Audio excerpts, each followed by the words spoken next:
December 22, 1299, witnessed an extraordinary tableau on the Syrian plains of Wadi al-Khaznadar. Mongol archers stood shoulder to shoulder with Armenian Crusader knights.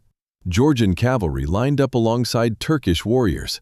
Their leader was Ghazan Khan, a Mongol emperor who had embraced Islam just 4 years prior. Their adversaries? The Mamluk army, also Muslim. This convergence epitomizes one of history's most perplexing paradoxes.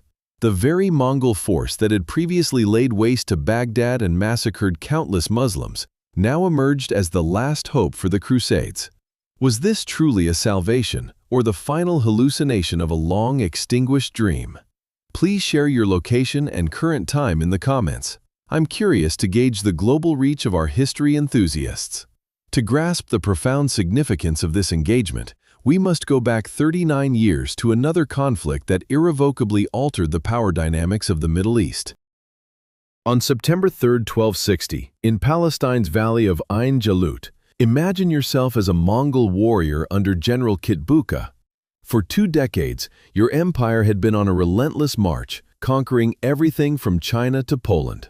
You had witnessed Baghdad, once the jewel of Islam, engulfed in flames. The notion of defeat was virtually absent from the Mongol lexicon. Yet on this day, the unthinkable was about to occur. Sultan Qutuz of the Egyptian Mamluks had undertaken a bold defiance no one believed him capable of. He executed Hulagu Khan's envoys and displayed their heads on Cairo's gates, a clear declaration of war. Now 20,000 elite Mamluk cavalry confronted a Mongol contingent of only 10,000 to 20,000 men.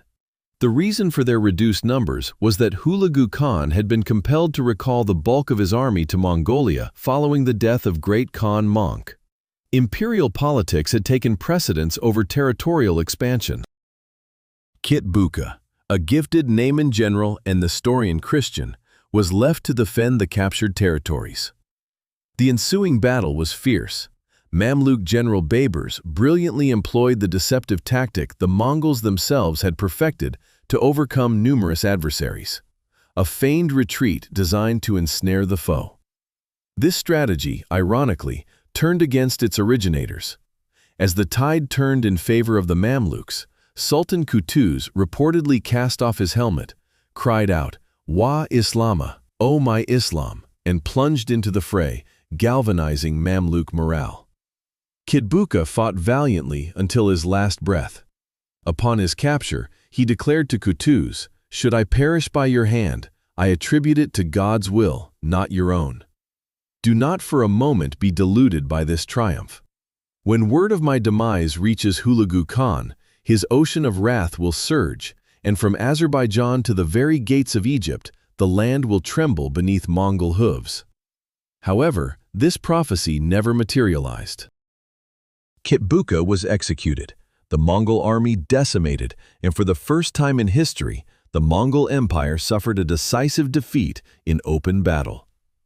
Ain Jalut did more than merely save Egypt. It shielded the entire Islamic world from Baghdad's grim fate. Furthermore, it elevated the Mamluks to the dominant power in the Middle East and established them as the sworn adversaries of the remaining Crusader states. This development placed the Christian kingdoms of the Middle East in a precarious position. To comprehend their predicament, we must consider a diminutive yet incredibly significant kingdom. Imagine being the monarch of a small nation caught between 2 warring superpowers. Such was the reality for the Armenian Kingdom of Cilicia, a Christian state situated on the Mediterranean coast in what is now southern Turkey. In 1247, King Hethum I made a courageous, albeit contentious decision. He voluntarily pledged allegiance to the Mongol Empire, not out of affection for the Mongols, but from a pragmatic understanding of power dynamics. Hethum embarked on an astonishing odyssey from Cilicia, traversing Central Asia all the way to Karakorum, the Mongol capital. Consider the implications. A Christian king journeying thousands of miles through deserts and mountains to convene with the great Khan Monki. This was not the act of a coward, but of a shrewd statesman. His strategy bore fruit. When the Mongols assaulted Baghdad in 1258, Armenian troops fought alongside them. When the Mongols captured Damascus in 1260, Armenia was present. In exchange, the Mongols offered Armenia protection from Mamluk and Seljuk incursions. After Ain Jalut, however, everything changed. The Mamluks were now the preeminent regional power and had not forgotten Armenia's alliance with the Mongols. In 1266, Mamluk Sultan Baybars, the general who had secured victory at Ain Jalut, devastated Armenia. Cities were razed, populations massacred, and even Hetham's sons were killed or taken captive. For those who today criticize King Hetham I's decision, reflect on this. Without the Mongol alliance, Armenian Cilicia might have been entirely erased much sooner. In historical contexts, sometimes there are no truly good choices, only the least terrible ones. By the late 13th century, Armenia found itself in a desperate situation. From the south, Mamluks launched assaults, while Turks pressed from the west. The Mongols, their sole confederates, were embroiled in internal conflicts and skirmishes with rival Mongol Khans. Amidst this dire situation, an unexpected opportunity arose, not from Europe, but from Persia. A nascent Mongol emperor had recently embraced Islam and was amassing forces for a significant campaign. In 1295, Ghazan Khan, the great-grandson of Hulagu Khan, performed an act that astonished everyone. He converted to Islam. Consider the implications for a moment. His great-grandfather had orchestrated the massacre of hundreds of thousands of Muslims in Baghdad, raised the House of Wisdom, the esteemed repository of Islamic scholarship, and executed Caliph al-Mustasim by wrapping him in a carpet and having horses trample him, since Mongol law prohibited shedding royal blood. And now his direct descendant was becoming a Muslim. Why this conversion? The explanation is more layered than commonly perceived. Ghazan was not characterized as a zealot. He was renowned for his exceptional intellect, proficient in multiple languages including Mongolian, Persian, Arabic, Chinese, Tibetan, and even European Frankish. He possessed a keen interest in scientific inquiry, astronomy, and historical accounts. His conversion was partially a strategic move, aimed at securing the allegiance of Naru's Muslim forces in his bid for the throne. However, a deeper motivation also existed. The majority of the populace within his ilkhanate were Muslims, and to govern effectively, he needed to cement his authority in their eyes. Nevertheless, an intriguing paradox emerged.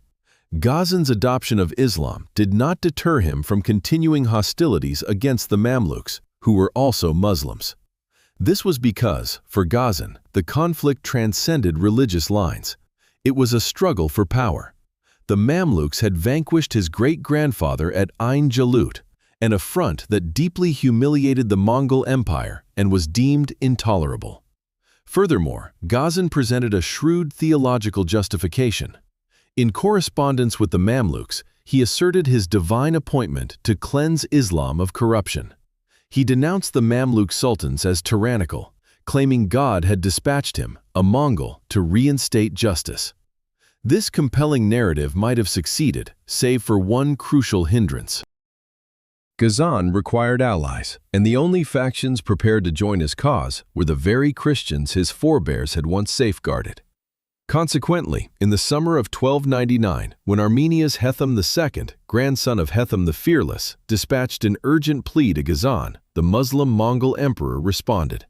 His response was not merely an acknowledgement. He mobilized one of the most ethnically and religiously diverse armies witnessed in medieval Middle Eastern history.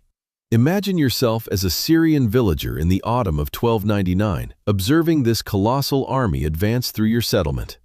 First, the Mongol cavalry would appear, dark-skinned warriors wielding their formidable composite bows, mounted on compact yet resilient horses, numbering approximately 60,000. Following them would be Georgian warriors from the Caucasus, Orthodox Christians distinguished by their heavy armor and cross-adorned shields, their ranks swelling to 40,000. Next came Armenian Cilician troops under King Hetham II, 5,000 elite cavalry, also Christian, fueled by a profound animosity towards the Mamluks who had devastated their homeland. Interspersed throughout, according to some contested accounts, were even Templar and Hospitaller knights from Cyprus and Armenia. All these diverse forces were under the command of Ghazan Khan, a Mongol emperor who adhered to Islam. Their southward march possessed a singular objective: to vanquish the Mamluks and reclaim Syria. For the Christian contingents within this alliance, however, a more profound impetus existed. They believed, or at least harbored the hope, that by aiding the Mongols in defeating the Mamluks, Jerusalem might revert to Christian control. This aspiration was not without foundation. Ghazan had pledged in letters to European powers that if they assisted him against the Mamluks, he would return Jerusalem to Christendom. It was a promise akin to those made by previous Mongol emperors, none of whom had ever fulfilled it. Yet for Armenia, for the surviving Crusaders in Cyprus, and for those who had witnessed the fall of Acre, the final Crusader stronghold, in 1291, this represented their ultimate beacon of hope. Jacques de Molay, the last Grand Master of the Knights Templar, dedicated the years from 1299 to 1303 to coordinating efforts with the Mongols. He endeavored to persuade European monarchs to deploy troops, and he sought to rally the military orders. In 1300, he even led a small fleet to raid the Syrian coast, accompanied by Ghazan's envoy. However, Europe had largely forgotten the Holy Land. The era of the Crusades had concluded, and European kings were preoccupied by their own conflicts. The Templars and Hospitallers, moreover, were confronting their own crises of legitimacy and finance. Consequently, in December 1299, when Ghazan Khan confronted the Mamluks at Wadi al-Khaznadar, his coalition was predominantly composed of Mongols, Georgians, and Armenians. Western Crusaders were conspicuously absent, though those few who were present were about to witness a stunning triumph. On December 22, 1299, at 5 a.m., near Homs, Syria, the Mamluk Sultan al-Nasir Muhammad watched the Mongol coalition army materialize before him under the still dark sky. He commanded approximately 20,000 to 30,000 Mamluk cavalry, considered the finest warriors in the Middle East, the very men who had overcome the Mongols at Ain Jalut 39 years prior. However, on this occasion, the numerical advantages sided with the Mongols. Crucially, this was the formidable army of Ghazan Khan, not the diminished remnants from Kabuka's era. As dawn broke, the battle commenced. The Mamluks, adhering to their classic cavalry tactics, surged forward. It was a perilous maneuver, directly assaulting the Mongols, who were unparalleled masters of mounted warfare. Yet the Mamluks possessed a distinct advantage. Their horses were more robust, their armor thicker, and their training specialized in close-quarters combat. For the initial hours, the conflict appeared evenly matched. The Mongol forces employed their customary strategies, raining arrows from a distance while maneuvering, thereby avoiding direct engagement. Notwithstanding, the Mamluks relentlessly pressed their advance, pushing the Mongols back. Then, the Mamluk right flank, commanded by Isa B. Luana and Balaban Alabak, suffered a devastating onslaught of Mongol arrows. Within moments, hundreds of Mamluk warriors perished. Disarray began to spread. It was at this juncture that Ghazan signaled the counterattack. Mongol heavy cavalry, though less renowned than their archers, proved equally lethal as they struck the Mamluks' most vulnerable flank. Georgian and Armenian troops simultaneously converged from the periphery. The battle descended into utter pandemonium. By the afternoon, the core of the Mamluk army started to crumble. News of the Mongol breakthrough on the right wing disseminated, and within a vast army spread across the battlefield, such intelligence could take hours to reach other contingents. By the time they comprehended the unfolding events, it was too late.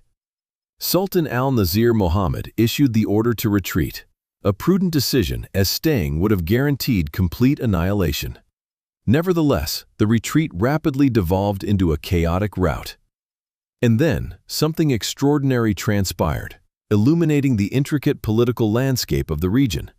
As the Mamluks fled southward towards Damascus, they faced attacks not solely from the Mongols, but also from 12,000 indigenous Maronite and Druze archers. These were local Syrians, a mix of Christians and Muslims, all united in their contempt for Egyptian Mamluk governance. They seized this as an opportune moment for independence, and they did not let it pass. The Mamluks were pursued relentlessly all the way to Gaza. Damascus fell in late December or early January. A Mongol contingent under General Mule even conducted deep incursions into Palestine. This is when rumors began to circulate across Europe that Jerusalem had been liberated, that the Holy Land had returned to Christian control, and that the Crusades had triumphed. However, the reality was far more intricate. In the early months of 1300, conversations throughout Europe were dominated by tales of a miracle in the Holy Land. Churches offered prayers of thanksgiving. Merchants envisioned the reopening of trade routes. Monarchs contemplated dispatching reinforcements. Yet in Syria, the situation was markedly different. Indeed, the Mongols had captured Damascus. Yes, they had vanquished the Mamluks, and certainly some Mongol units had raided into Palestine. But Jerusalem? No one could confirm for certain. Some Armenian sources claim that King Hethum II had visited Jerusalem. However, no other accounts, neither European, Mamluk, nor even Mongol, corroborated this. Most likely, Jerusalem was never truly occupied. At that time, it was merely a small, desolate town lacking any strategic importance. The Mongols prioritized Damascus and Aleppo, cities possessing genuine economic and military value. Still, for Europeans, these specifics were irrelevant. They yearned to believe in a miracle, and for a fleeting few months, they did. Then, it all unraveled. In February 1300, Ghazan withdrew the majority of his army back to Persia. Why? Some historians posit that it was due to the necessity for fodder for their horses, as Syria had been so ravaged by conflict that it could not sustain such a massive army. Others suggest that Ghazan received intelligence of an invasion from the Chagatai Khanate in Central Asia, compelling him to defend his eastern frontiers. Regardless of the underlying reason, the outcome remained consistent. The Mongol army departed, leaving behind a small force of approximately 10,000 under the command of General Mule. The Mamluks, under the leadership of capable generals such as Babur's al-Khaznadar, swiftly regrouped. In May 1300, they launched a counterattack. Mule's diminished force proved unable to withstand the assault, retreating. Damascus reverted to Mamluk control. Armenia's Hethum II had been relying on Ghazan's return. Ghazan had pledged to return in the winter of 1300 to 1301 to attack Egypt, but he never materialized. In 1301, the Mongols made another attempt, but adverse weather impeded their progress. In 1303, they undertook one final endeavor, this time with a colossal army of about 80,000, augmented by Armenian forces. This was intended to be the decisive assault. However, at HMS on March 30th and at the pivotal Battle of Shahab near Damascus on April 21st, the Mongols suffered defeat. This engagement was not a close contest. The Mamluks had learned from Wadi al-Khaznadar. They were better prepared and emerged with a decisive victory. This marked the last major Mongol invasion of Syria, and when Ghazan passed away in May 1304, at the mere age of 32, all aspirations for a Mongol-Christian alliance perished with him. Jacques de Molay and the Knights Templar attempted to retain a minor outpost on the island of Ruad, off the Syrian coast, holding on to hope for the Mongols' reappearance. However, in 1302, the Mamluks laid siege to the island. The Templars fought valiantly until the end, eventually surrendering under the promise of safe conduct back to Cyprus. This promise, however, was broken by the Mamluks, and the knights were executed. This event marked the final foothold of the Crusades on the Holy Land mainland. It would be centuries before Jerusalem returned to Christian control, specifically in 1917, when the British forces captured it from the Ottoman Empire. So, did the Mongols effectively rescue the Crusaders? The answer largely depends on one's interpretation of save. If you had posed this question to Hethum I the Satan in December 1299, following the triumph at Wadi al-Khaznadar, his response would likely have been affirmative. Armenia had reclaimed lost territories, the Mamluks had been vanquished, and Jerusalem appeared within their grasp. Yet, if queried in 1304, after the ultimate defeat and the Mamluks had repossessed everything Armenia had lost, after Ghazan's death, and once all hope dwindled, his reply would undoubtedly differ. The reality is, the Mongols didn't ultimately save the Crusades. They merely offered a fleeting glimmer of hope, a temporary victory that made anything seem attainable. Ultimately, it merely delayed the inevitable. What stands out as remarkable, though, is that during those periods in 1299 and 1300, when a diverse, multi-ethnic, and multi-religious army fought united, they demonstrated a crucial point. They proved that historical alliances aren't always bound by the religious or cultural divisions we often assume. A Muslim Mongol emperor could indeed fight alongside Christian kings against Muslim sultans. Syrian Maronite and Druze archers could engage Egyptian Mamluk troops, despite sharing a common faith. This is because the intricacies of power politics are far more complex than the simplistic narratives we typically encounter. Consider the difficult choices these individuals confronted. Hethum I in 1247 faced the dilemma of choosing between certain destruction by fighting the Mongols or submitting and having a chance at survival.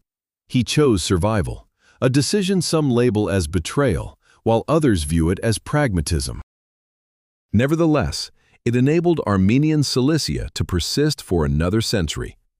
Ghazan Khan, in 1295, had to decide whether to uphold his ancestral religion, facing opposition from most of his populace, or convert to Islam to govern more effectively. He opted for conversion. Did this make him less Mongol, or simply a sagacious leader? Jacques de Molay, from 1299 to 1302, had to weigh clinging to the hope of the Mongols' return, risking his knights' lives on the island of Rued, or conceding that the Holy Land was irrevocably lost. He chose hope. While this decision did not directly lead to his death, that would occur 5 years later when King Philip IV of France arrested him. Did it render him foolish, or was he merely the last individual who still believed in the dream? These are profound questions without straightforward answers, and this is precisely why this historical account holds significance. The Battle of Wadi al-Khaznadar was not a monumental, history-altering triumph. It did not salvage the Crusades, nor did it liberate Jerusalem. Furthermore, within a few short years, all its gains were lost. Despite this, it remains relevant for 3 key reasons. Firstly, it illustrates that history is not a simplistic dichotomy of us versus them, neither Christians battling Muslims nor East against West. Instead, it is an intricate web of converging interests, shifting alliances, and critical decisions made by actual people in trying circumstances. Secondly, it serves as a reminder that immediate victories do not always guarantee long-term success. Ghazan Khan achieved victory at Wadi al-Khaznadar, but he proved unable to sustain that triumph. Why? Because effective strategy transcends merely winning battles. It encompasses maintaining what has been won, possessing the necessary resources to continue, and cultivating dependable alliances. Thirdly, and perhaps most crucially, it offers insights into the nature of hope and self-deception.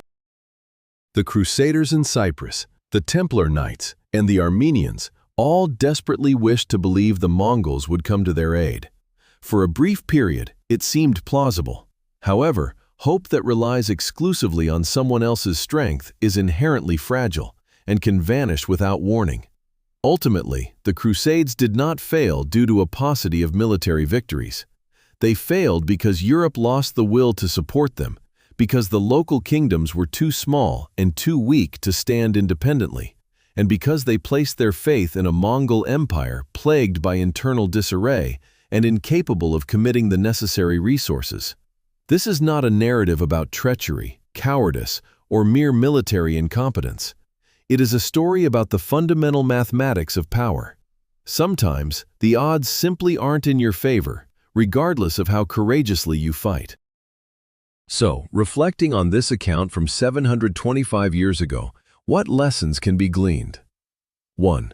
Be wary of alliances forged primarily on a common enemy rather than genuine shared interests. The Mongols and Crusaders were linked solely by their animosity towards the Mamluks, not by truly unified goals or values. When Ghazan decided he had other priorities, the alliance crumbled. 2.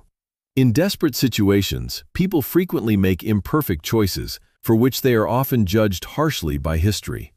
Hethum I, Ghazan Khan, and Jacques de Molay all made decisions that could be deemed controversial. However, these choices were made within the constraints of their era, based on the knowledge then available, and in the face of agonizing dilemmas. It's effortless to pass judgment retrospectively, from the luxury of historical detachment. Grasping the nuances, however, is considerably more challenging. Secondly, military triumph by itself is never adequate. A sound political approach, unwavering economic dedication, and the resolve to see things through are indispensable. Al-Khaznadar represented a remarkable military triumph, yet it failed to yield any enduring results due to the absence of these other crucial components. Lastly, point number 4, history rarely delivers tidy conclusions. Occasionally, the protagonist suffered defeat. There are times when aspirations are dashed. Sometimes, even significant triumphs amount to naught. Nevertheless, their narratives remain valuable, as they illuminate the essence of human endeavor, the intricate nature of historical events, and why simplistic solutions are seldom correct. If you found this video engaging and wish for more in-depth historical explorations of this kind, please hit the like button, subscribe, and enable notifications. Furthermore, share your thoughts in the comments. If you were Hethum II in 1299, what course of action would you have chosen? Would you have forged an alliance with the Mongols, banking on a miraculous outcome? Or would you have conceded the end of the crusading period and attempted to broker peace with the Mamluks? There isn't a definitive answer, but I'm eager to read your perspectives. Thank you for watching. I'll catch you in the next one.